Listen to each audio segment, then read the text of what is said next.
இதுதான் நம்முடைய நம்பிக்கை, இதுதான் நம்முடைய நம்பிக்கை. ஆண்டவரே, என்னை பரிசுத்தப்படுத்தும், என்னை சுத்திகரியும், உம்முடைய வருகை என்னை தகுதிப்படுத்தும்.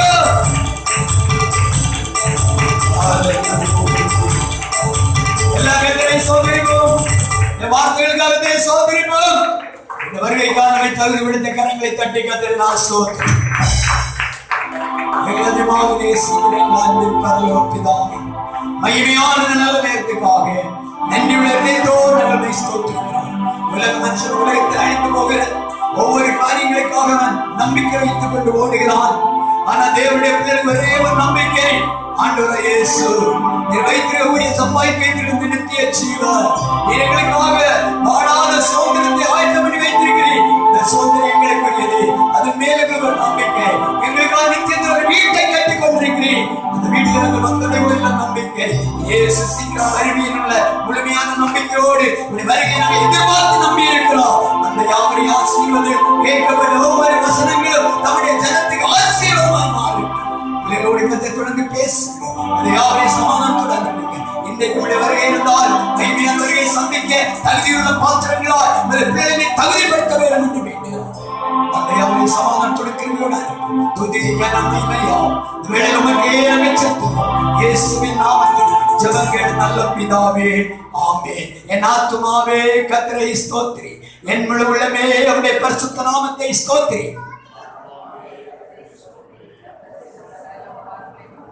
ஆமென். நம்முடைய கர்த்தராகிய இயேசு கிறிஸ்துவின் கிருபையும் பிதாவாகிய தேவனுடைய அன்பும் பரிசுத்த ஆவியானவருடைய அன்யோன்ய ஐக்கியமும் நம்ம இருவரோடு கிறிஸ்துவின் வருகை மட்டும் சதா காலங்களில் தங்கியிருப்பதாக. ஆமென், ஆமென்.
Okay,